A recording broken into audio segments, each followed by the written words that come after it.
Welcome student, Rastogi online coaching classes में आपका स्वागत है। आज क्लास 12 के भौतिक विज्ञान चैप्टर 1 के बारे में अध्ययन करेंगे। तो यह तीसरा भाग है। इसके पिछले भाग आप नहीं देखे होंगे तो प्लेलिस्ट में ऑल वीडियो है, वहां से जाकर के उस वीडियो को देख सकते हैं। तो यह प्रतिदिन शाम को 6 बजे लाइव क्लास चलता है। तो आप सभी विद्यार्थी 6 बजे लाइव क्लास से जुड़िए और प्रतिदिन मेरे वीडियो को देखिए और एक अच्छे से नोट्स को तैयार कर लीजिए। तो इस भाग में हम लोग पढ़ेंगे आवेश संरक्षण का नियम क्या है। तो क्लास 10 में आप लोग पढ़े होंगे और क्लास 9 में भी पढ़े होंगे ऊर्जा संरक्षण का नियम।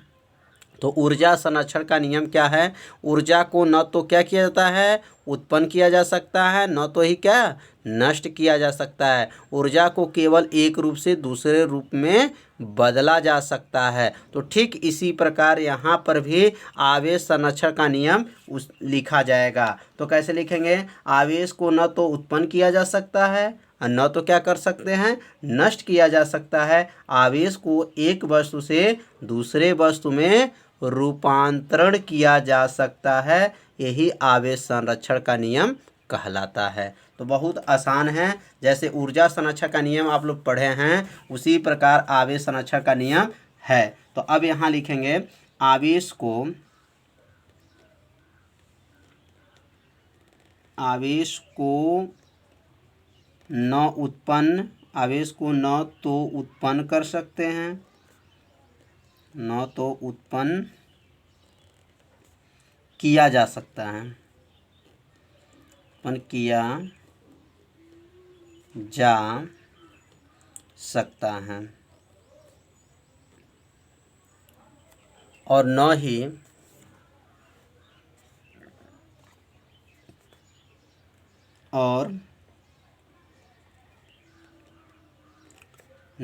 ही नष्ट किया जा सकता है, नष्ट किया जा सकता है। तो कितना आसान है। आवेश को न तो उत्पन्न किया जा सकता है और न ही क्या किया जा सकता है, नष्ट किया जा सकता है। आवेश को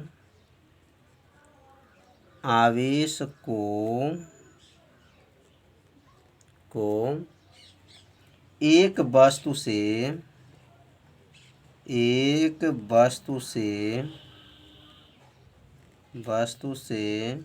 दूसरे वस्तु में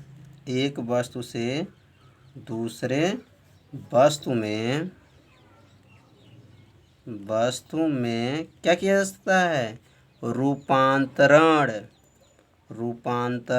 किया जा सकता है, रूपांतरण किया जा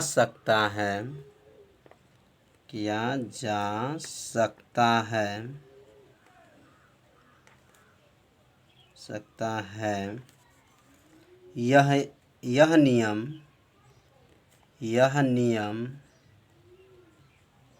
ऊर्जा संरक्षण का नियम कहलाता है। यह नियम आवेश, याद रखेंगे किसका, आवेश संरक्षण का नियम कहलाता है। आवेश संरक्षण का नियम कहलाता है।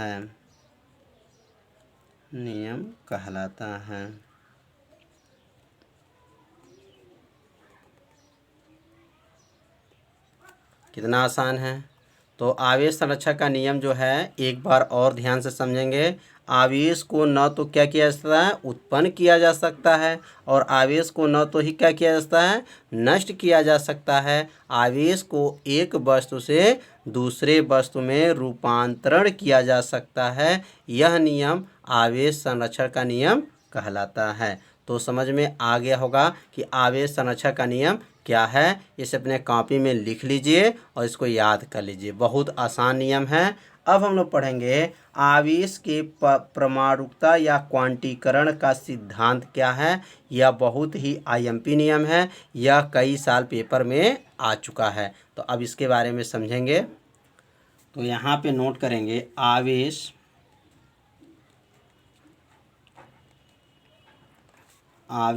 की परमाणुकता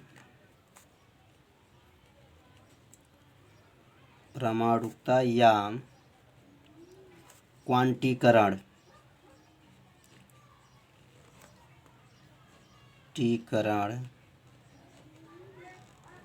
सिद्धांत। यह जो नियम है, सिद्धांत, यह कई साल के पेपर में आ चुका है। तो इस सिद्धांत को आप लोग याद कर लीजिएगा। और याद यहाँ ध्यान कम दीजिए, पहले समझिए। याद करने का प्रयास नहीं किया जाता है, पहले समझा जाता है। और आपको ऐसा ही जो है समझ लेंगे तो आपको याद हो जाएगा। तो यह जो फिजिक्स है ये गणित है, गणित जैसे गणित लगाया जाता है ऐसे ही आपको फिजिक्स भी आगे चल के पढ़ना है। तो अब जो हमारा क्या है, आवेश के परमाणुकता या क्वांटीकरण सिद्धांत क्या है। तो इसका अर्थ यह है, क्वांटीकरण मतलब संख्या, मतलब इलेक्ट्रॉन की जो संख्या है वह हमेशा जो होता है पूर्ण संख्या होता है। क्वांटीकरण मतलब संख्या होता है, लेकिन किसका संख्या, तो इलेक्ट्रॉन का। तो इलेक्ट्रॉन का संख्या जो होता है वह हमेशा किस संख्या में होता है, पूर्ण संख्या में होता है। पूर्ण का मतलब जैसे आपका 1 2 3 4 5 6 ऐसे होगा। जैसे पूर्ण 1.5 2.3 ये दशमलव पॉइंट में नहीं होता है। याद रखेंगे, दशमलव में यह जो हमारे इलेक्ट्रॉन की जो संख्या होता है कभी नहीं होता है दशमलव। जैसे 1.5 इलेक्ट्रॉन की संख्या, ऐसा नहीं होता है। कभी भी इलेक्ट्रॉन की संख्या जो होगा किस में होता है, तो पूर्ण संख्या में ही होता है। तो अब यहाँ पे लिखेंगे आवेश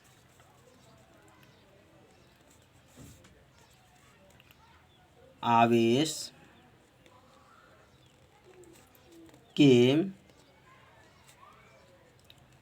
परमाणुकता सिद्धांत के अनुसार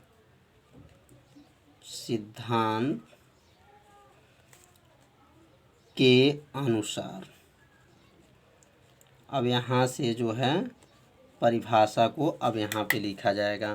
तो आवेश के परमाणुकता सिद्धांत के अनुसार क्या होता है, तो अब यहाँ लिखेंगे किसी भी वस्तु में, याद रखिएगा, किसी भी वस्तु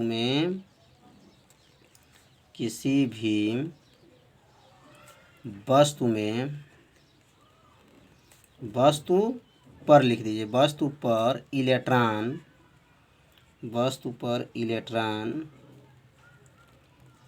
संख्या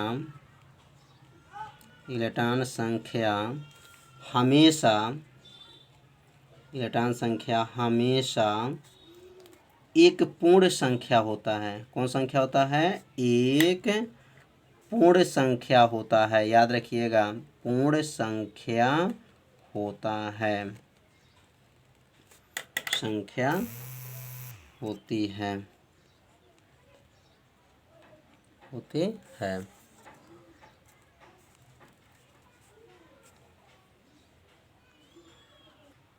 तो अब यहाँ लिख देंगे इलेक्ट्रॉन की संख्या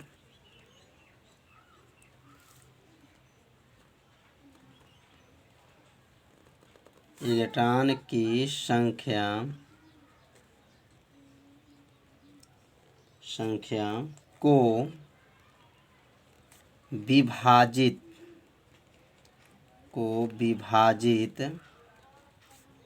नहीं किया जा सकता, विभाजित नहीं किया जा सकता।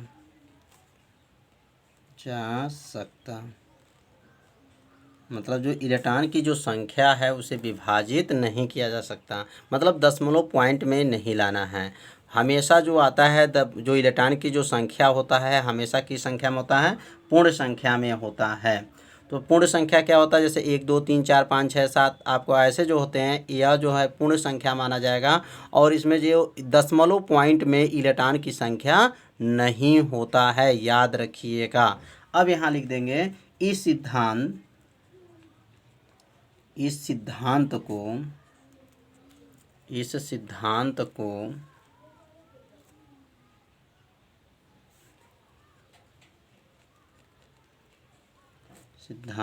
को आवेश की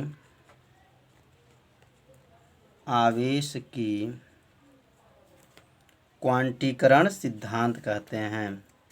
आवेश की क्या कहते हैं? क्वांटीकरण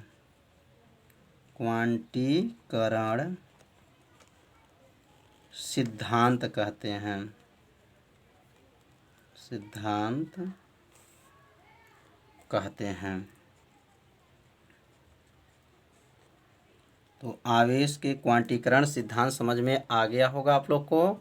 और इसे अपने कॉपी में क्या कीजिए, नोट भी करते चलिए, जिससे आपको क्या होगा, आपको याद भी होता रहेगा। तो आवेश के क्वांटीकरण संख्या से क्या पता चला कि जो इलेक्ट्रॉन की जो संख्या होती है वह सदैव जो होती हैं पूर्ण संख्या होती हैं, और इसको जो इलेक्ट्रॉन की जो संख्या होती है विभाजित नहीं किया जा सकता है। इस सिद्धांत को ही क्या कहेंगे? आवेश का क्वांटीकरण सिद्धांत कहते हैं। तो अब हम लोग पढ़ेंगे वैद्युत क्षेत्र क्या है। तो वैद्युत क्षेत्र क्या होता है? तो वैद्युत के चारों ओर का वह क्षेत्र जिसके अंतर्गत किसी पिंड को अपनी ओर क्या कर लें, आकर्षित कर लें, वैद्युत क्षेत्र कहलाता है। तो यहाँ लिख सकते हैं कि वैद्युत का चारों ओर का वह क्षेत्र, वैद्युत का चारों ओर का, वैद्युत का चारों ओर का वह क्षेत्र जिसके अंतर्गत,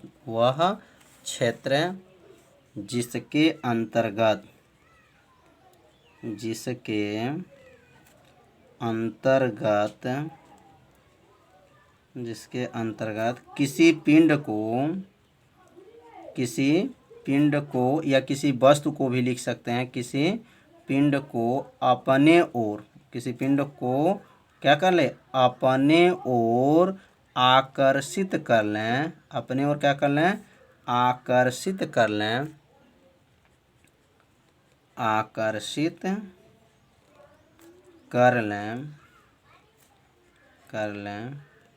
क्या लिखें, वैद्युत के चारों ओर का वह क्षेत्र जिसके अंदर किसी पिंड को अपने ओर क्या कर लें, आकर्षित कर लें, वैद्युत क्षेत्र कहलाता है। वैद्युत क्षेत्र कहलाता है। तो बहुत आसान परिभाषा है, इसे अपने कॉपी में भी क्या करिए, नोट कर लीजिए कि वैद्युत के चारों ओर का वह क्षेत्र जिसके अंतर्गत किसी पिंड को अपने ओर क्या कर लें, आकर्षित कर लें, वैद्युत क्षेत्र कहलाती है या वैद्युत क्षेत्र कहलाता है। तो समझ में आ गया होगा। अब हम लोग पढ़ेंगे वैद्युत क्षेत्र की तीव्रता। तो अब पढ़ेंगे वैद्युत क्षेत्र की तीव्रता। तो वैद्युत क्षेत्र की जो तीव्रता है इसका परिभाषा जो है बनाना सिखाया जाएगा। वैद्युत क्षेत्र की तीव्रता, तो वैद्युत क्षेत्र की तीव्रता में ध्यान देना है, सूत्र अगर याद है तो इसकी परिभाषा क्या करेंगे, बना लेंगे।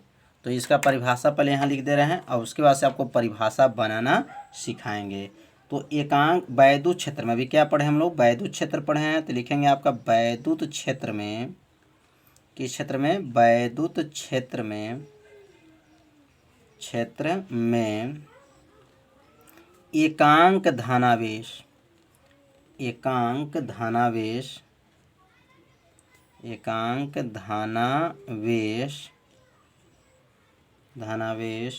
पर लगने वाले, एकांक धनावेश पर लगने वाले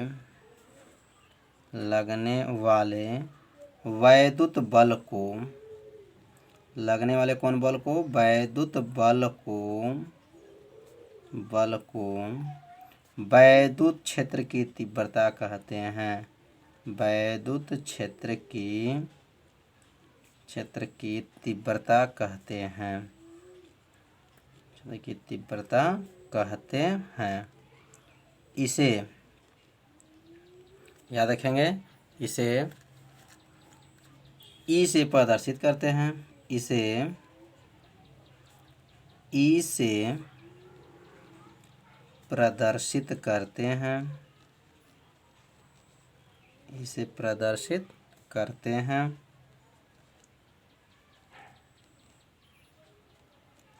तो वैद्युत क्षेत्र में एकांक धनावेश पे लगने वाले वैद्युत बल को वैद्युत क्षेत्र की तीव्रता कहते हैं। इसे ई से प्रदर्शित करते हैं। यह एक सदिश राशि है।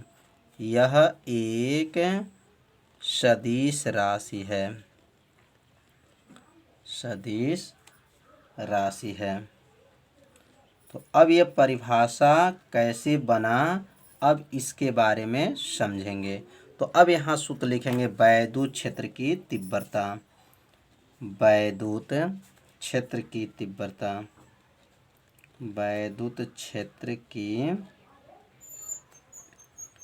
तीव्रता। तो वैद्युत क्षेत्र की तीव्रता का सूत्र क्या होता है? तो यहाँ सूत्र याद रखिएगा, वैद्युत बल। वैद्युत बल बटा वैद्युत बल बटा आवेश क्या होता है? आवेश होता है। अब इसी सूत्र से इसकी परिभाषा को क्या किया गया है? बनाया गया है। अब देखेंगे ध्यान से, ये बट्टे के नीचे क्या लिखा गया है? आवेश लिखा गया है। तो जब आवेश बट्टे के नीचे है तो जब भी बट्टे के नीचे जो शब्द लिखा गया है उसको ध्यान दीजिएगा, एकांक पढ़ा जाता है। क्या पढ़ा जाता है? एकांक। तो एकांक धन आवेश को, एकांक धन आवेश पर लगने वाले कौन से बल? वैद्युत बल को वैद्युत क्षेत्र की तीव्रता कहते हैं। इसी में इसका परिभाषा छिपा हुआ है। बस थोड़ा सा ध्यान दीजिए, परिभाषा को क्या होगा? याद हो जाएगा। तो कैसे बोलेंगे? एकांक धनावेश पर लगने वाले कौन से बल? वैद्युत बल को वैद्युत क्षेत्र की तीव्रता कहते हैं। इसे किससे प्रदर्शित करते हैं? तो इसे ई से प्रदर्शित करते हैं। अब यहाँ लिखेंगे ई बराबर हो जाएगा, वैद्युत बल किससे प्रदर्शित करेंगे? वैद्युत बल को एफ से, और आवेश को किससे प्रदर्शित करेंगे? क्यू से। तो ई बराबर क्या आ गया? एफ बटा क्यू। अब इस सूत्र को नोट कर लेंगे। यह सूत्र के सहायता से आगे चल के अभ्यास में न्यूमेरिकल पढ़ेंगे। तो ई बराबर एफ बटा क्यू। तो एफ का नाम क्या है? वैद्युत, एफ का नाम वैद्युत बल, और क्यू का नाम आवेश, और ई का नाम वैद्युत क्षेत्र की तीव्रता। अब हम लोग पढ़ेंगे वैद्युत क्षेत्र की तीव्रता का मात्रक क्या होता है। तो यहाँ लिखेंगे वैद्युत क्षेत्र की, वैद्युत क्षेत्र की तीव्रता, वैद्युत क्षेत्र की तीव्रता का मात्रक एवं बीमा। मात्रक एवं बीमा, इसका मात्रक क्या होगा और इसका बीमा क्या होगा? अब मात्रक बीमा समझेंगे। अभी हम लोग पढ़े हैं ई बराबर, सूत्र क्या पढ़े हैं? ई बराबर पढ़े हैं, ई बराबर एफ बटा क्यू। तो अब दूसरे लाइन से लिखेंगे ई का मात्रक। ई का मात्रक मतलब वैद्युत क्षेत्र की तीव्रता का मात्रक इधर हो जाएगा एफ बटा क्यू का मात्रक। अब एफ का मात्रक क्या होगा? तो एफ बटा क्यू का मात्रक, एफ का मात्रक क्या होगा? तो एफ का मात्रक जो होगा न्यूटन होगा। क्या होगा? न्यूटन। बल का मात्रक क्या होता है? तो न्यूटन होता है। और आवेश का मात्रक क्या होता है? तो कूलाम होता है। तो क्या हो गया? न्यूटन प्रति कूलाम। तो ये किसका मात्रक आ गया? वैद्युत क्षेत्र की तीव्रता का मात्रक आ गया न्यूटन प्रति कूलाम। तो समझ में आ गया होगा कैसे मात्रक निकाला गया। एफ का मात्रक न्यूटन, क्यू का मात्रक कूलाम होता है। अब हम लोग पढ़ेंगे वैद्युत क्षेत्र की तीव्रता का क्या? बीमा। तो यहाँ लिखेंगे ई का बीमा। यहाँ लिख देंगे ई का बीमा बराबर हो जाएगा, और यहाँ लिखेंगे एफ बटा क्यू का बीमा। अब इसका बीमा नोट कर लेंगे। तो एफ का बीमा क्या होगा? तो एफ का बीमा क्लास आप लोग 11 में पढ़े होंगे कि एफ का बीमा क्या होता है। मतलब बल, बल का बीमा होता है, याद रखिएगा, यम एल टी पे -2। यम एल टी पे -2। अगर आप बीमा नहीं जानते हैं तो क्लास 11 के वीडियो अपलोड है बीमा पार्ट, उस बीमा का वीडियो आप लोग ज़रूर देख लीजिए कि बीमा कैसे निकाला जाता है। प्लेलिस्ट में है, भौतिक विज्ञान क्लास 11 में बीमा है, वहाँ से जाकर के उस वीडियो को देख सकते हैं। तो आप लोग ज़रूर बीमा अगर नहीं जानते हैं तो वीडियो ज़रूर देखिए। यम एल टी पे -2 किसका बीमा है? तो यह बल का बीमा है। और आवेश का बीमा क्या होता है? तो आवेश का बीमा याद रखिएगा AT होता है। आवेश का बीमा क्या होता है? AT होता है। तो यह ऊपर जो लिखे बीमा ये बल का, और नीचे जो बीमा लिखे हैं आवेश का बीमा AT। अब यह T जो है ऊपर जाएगा तो यहाँ -2 घात है, और यह 1 घात ऊपर जाएगा तो -3 घात हो जाएगा। और ये जो है यहाँ पर 1 घात है, ऊपर जब जाएगा तो माइनस घात हो जाएगा। तो अब यहाँ लिखेंगे बीमा बराबर करके यम, क्या आएगा? यम यल T पर -3, T पर कितना? -3, और A का क्या हो जाएगा? इनवर्स, 1 ऊपर -1 को स्टेप बंद कर देंगे। बीमा क्या गया? यम यल T पे -3, A का इनवर्स। T पे -3 कैसे आया? -2, और यहाँ पर 1 है, ऊपर जाएगा -1 हो जाएगा, तो -2 -1 मिल करके -3 होगा। और A जो है यहाँ पर 1 घात है, ऊपर जाएगा तो -1 घात हो जाएगा। तो आज का पढ़ाई आप लोग को समझ में आ गया होगा कि वैद्युत क्षेत्र की तीव्रता की परिभाषा कैसे बनाया गया, मात्रक कैसे निकला, बीमा कैसे निकला। बीमा नहीं जानते हैं तो बीमा वाले वीडियो आप लोग ज़रूर देख लीजिए। तो आज इतना ही वीडियो में बताया जाएगा, और 7 बजे केमिस्ट्री का वीडियो आप लोग ज़रूर देखिए। तो कल मिलेंगे 6 बजे, तब तक के लिए नमस्कार।